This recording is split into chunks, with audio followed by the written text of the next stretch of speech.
Welcome, everyone, to another edition of the Tony Sirianni podcast. I am very lucky today to have my good friend Jim Gold, the CEO of Steward Partners and a founder of Steward Partners. And thanks for being with us, Jim. My pleasure, Tony. Always good to spend time with you. It is.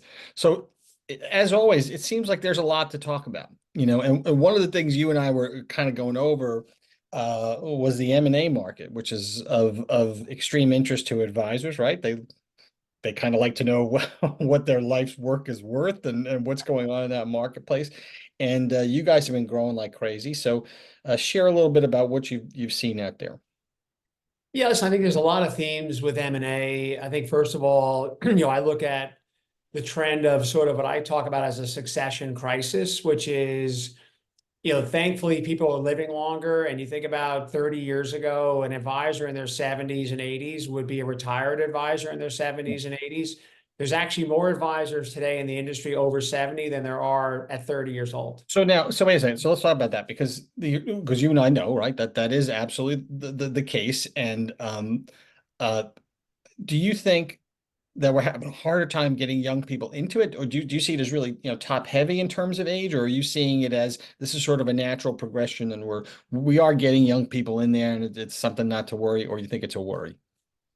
I think it's a worry longer term. I think the good news for folks like myself who run an independent firm is that the next gen under 40 advisors overwhelmingly want to work for an independent firm, and they think that's the future of the industry. Yeah. But I think the succession crisis comes from, for a good reason, I think lack of planning, because folks are living longer, they're healthier. You think of all the advancements in medicine, and now people are kind of getting to an age where they say, wow, I have to think about my succession.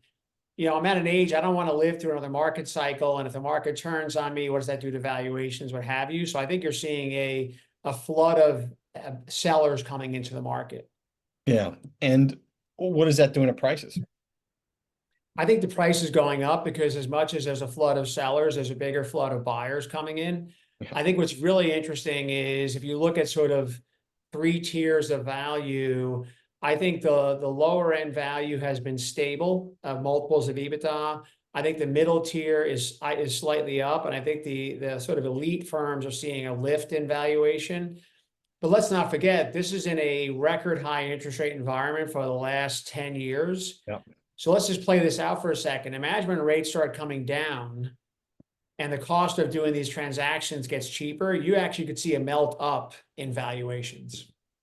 Yeah. So that's interesting. Do you think even lifting the bottom boats, or it's sort of yeah, right? Absolutely. And talk a little bit about the bottom boats. You talk about succession. We know that you look at the numbers and what it costs to go independent and all that. It's hard for somebody who's 500,000-600,000 business to make those numbers work. And you could argue they're better off with a regional or whatever. How do you give those guys the benefits of independence and keep in mind succession, right? So how do you do that? I think we see the folks like that will join an existing team, and that could be part of a succession where it's, hey, I'm 62, I want to come over and work for 5 or 6 years and join this established team, and then we're going to work out a succession plan. I think the other feeder is we're seeing what I talk about as breakaway M&A. So a big business, a decent sized practice at a big 4 firm is saying, hey, listen, my firm is the only bidder if I stay here. I have no idea what the fair market value is. Quite honestly, the value is not great. The terms are not great because I got to wait to get paid over up to 8 to 10 years. None of it's tax favorable. And maybe worst of all, I've now handcuffed my clients and my team to this firm for all eternity. So what a lot of advisors are doing is saying, I'm going to test the market. I want to see what this business is worth. I want to think about the G2s and G3s who don't have the capital, but they don't want to wind up at a big 4 firm because I needed to monetize my practice. So there's a wonderful opportunity there for folks who want to have that conversation. Yeah, I mean, they're onerous, the sunset provisions. I guess I've always made the argument that even teaming to some extent, which is a good thing, at a lot of these larger firms, they've made it an anchor. They've created documents that essentially say you can this is your forever home. whether you like it or not. And then, Right. of course, my theory is the Europeanization of our business. Those guys would love nothing more than to have everybody on salary and bonus. And when you look at like the European firms, Jim, I've been at some of these meetings. The bankers are actually shocked. They're like, "Why are we paying these guys so much?" Right. They don't get it. There's like no Right. clearly they would like to have a move to salary and bonus. Right. But I think ultimately, you're exactly right, Tony. I think ultimately what the better advisors realize is, look, your clients have asked you to make hundreds of decisions on their behalf in your relationship. Your succession is the single most important decision you're ever going to make on behalf of your clients. Yeah. And the question I tend to pose to people who are sitting at a big four firm is I say, how do you feel about leaving your legacy at your current firm? If their answer isn't overwhelmingly, I feel great about it, then you already know what your decision should be. Yeah. So in terms of walking those guys through it, look, I think when we started out at Steward, or I started out at Washington Wealth, right? You had to educate.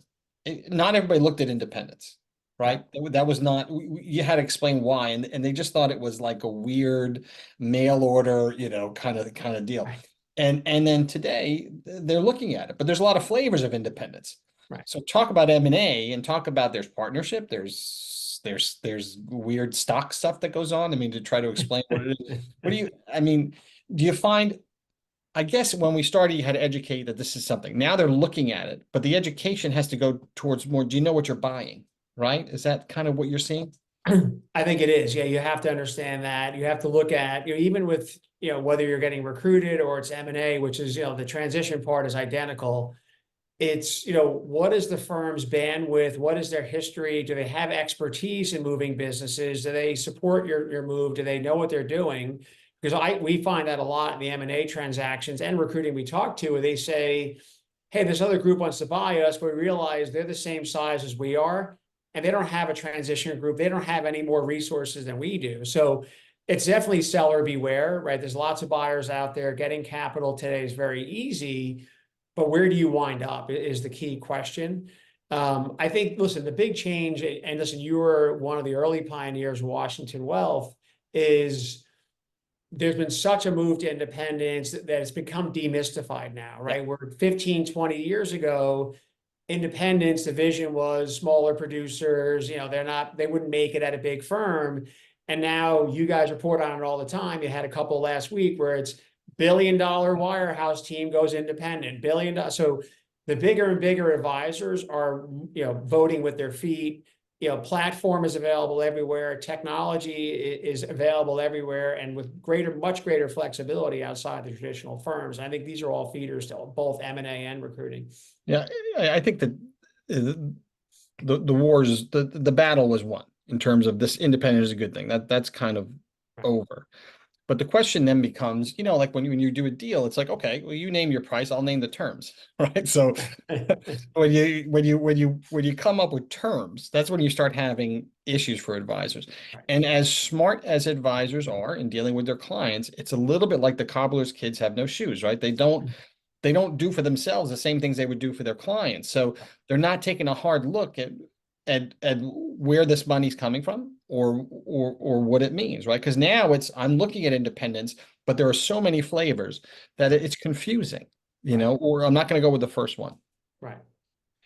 Listen, I think at the end of the day, there's no bad decision. It's almost like saying, what is a client's risk tolerance? Their risk tolerance is what they're comfortable with. So I think advisors, listen, it's very common sense, but they should, get all the questions they have answered. Really start with, what is my ideal outcome? What is ideal for me? What is ideal for my team? What is ideal for my clients? And those are the three overarching questions that need to be answered, and you need to make sure you're checking all those boxes, right? So each one of those categories has different needs and wants. You really need to make sure that those are being addressed. Yeah. And like we said, advisor, you guys are a partnership, so that's been that's there's not as many as you would think. You'd think that would be the straight answer, but partnership versus are you working for somebody else again? Right. That's another part of the choice. Right. Well, listen, and we've all lived through this, and I won't name firms, but we used to work at firms that you had equity as a part of your compensation, and historically it never worked out well. So we get the knock on, oh, well, equity, and is equity real? Equity is real. The equity at Steward is the same equity. We all own the same equity. And through our growth, we have created hundreds of millionaires through the growth of Yeah. this company as equity partners. So I think it's a different equity story than you hear, but that equity fosters a true collaborative culture, because truly we're all partners here. It's not partners in the nice, dictionary definition of the word. It's true partnership. Well, and so it's interesting you said the equity, I agree with you. Equity and the type of equity you have does foster the culture.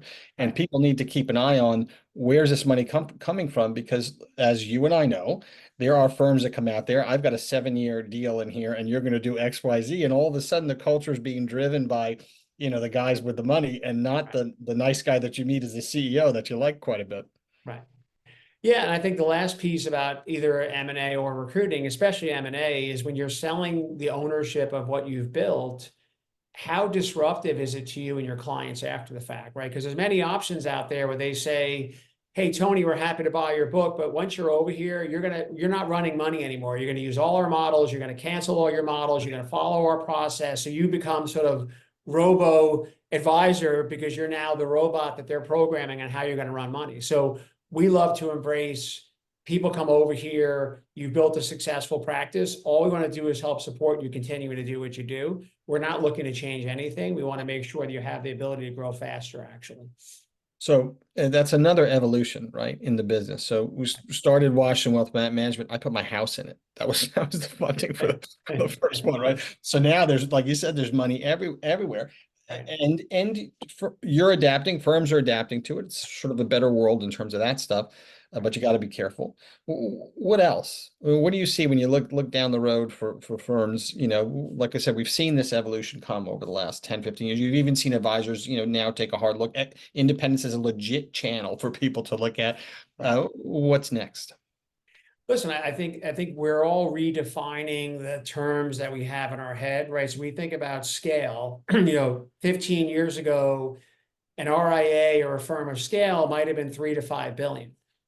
Now that's not considered scale at all. Scale is now 10 to 15 billion. So you've seen somewhere between a 400% and 500% recalibrating of that definition, Yeah. right? The complexity of the business never stops. Compliance, oversight, rules and regs, cybersecurity, platform, technology, tools.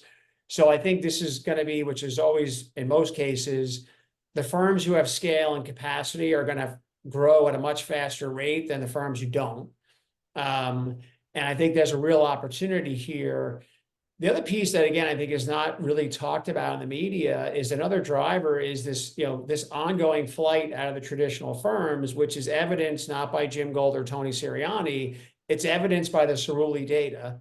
Mm-hmm. So go back 25 years ago, those 4 firms had over 50% of all revenue market share. The last Cerulli number that I can recall about 9 months ago was closer to 37%. So let's just play this out for a second. I'm your advisor, Tony. I buy you a stock at 50. You call me up, it's at 37. How far are you down? You're down 25, 30%. So in a roaring bull market where all those firms talk about record advisors, record headcount, record revenue, record productivity, their market share is down by 25%. Interestingly, think of 2 elevators passing themselves in the elevator shaft. Independence has picked up all that market share. The wirehouses have lost it. And that trend is going to continue. The Cerulli data sort of bottoms them out in the low 20s. So they have another 40% to go from their current number. Yeah. And all of that is finding its way to independence. So I think the big 4 become the big 3 in the next 10 years. It's just the next logical thing they do. And they'll do all the same playbook they've always used. Well, the other thing is when they do their reporting, Jim, as you know, all of a sudden it's they're counting people that have licenses that weren't advisors. There's all this stuff, and I think when we have a real drop out of the market here, the emperor's gonna have no clothes, because you're gonna be able to see. And the way to evaluate them, it's not just where they are now, because once the market drops, they like to look at assets, because assets have been growing, right? So guys are doing a good job managing the assets. But that doesn't account for the guys who left. Imagine what the assets would be if the guys were still there. Exactly. And it's crazy to me how analysts don't even ask that question. Right. And then also they really have stopped building the farm team, right? They're not hiring anywhere near 100%. the trainees they used to. They're not giving them real training. It's all virtual. So the failure rate is even higher than it was historically, which wasn't great historically.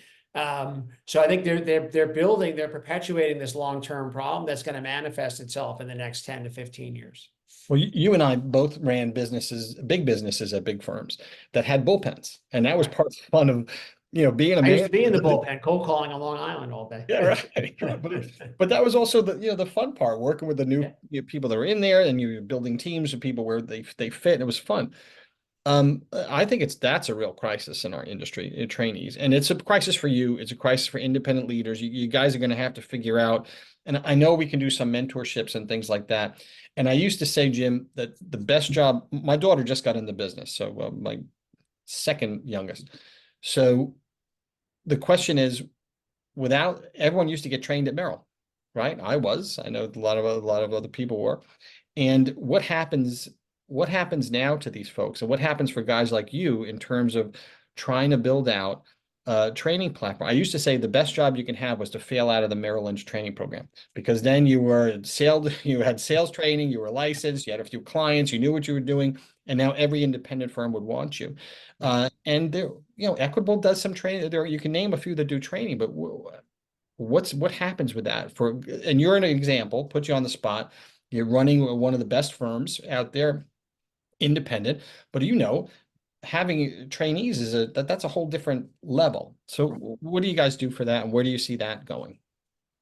I think the key here is, what is your success rate in the folks you hire, right? So at the big firms, and I was a national training officer at Smith Yeah. Barney, we would see 60% of all trainees would fail out in 2 years. So part of the problem in all the firms is, back in the day, you had hiring quotas, you had to hire a certain number of trainees, they had to hire a certain number of trainees. And so at some point you're bringing in people that you say, hey, we'll give this person a shot. What we see is we don't really have a training program in the sense of the traditional firms.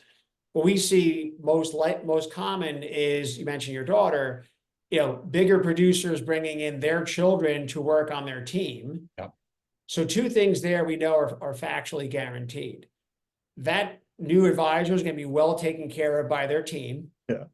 And the chance of them getting fired is pretty remote, right? Because they're working with their father or mother. So I think I'd rather hire, 10 of those folks a year than 100 trainees and 60 of them are going to fail.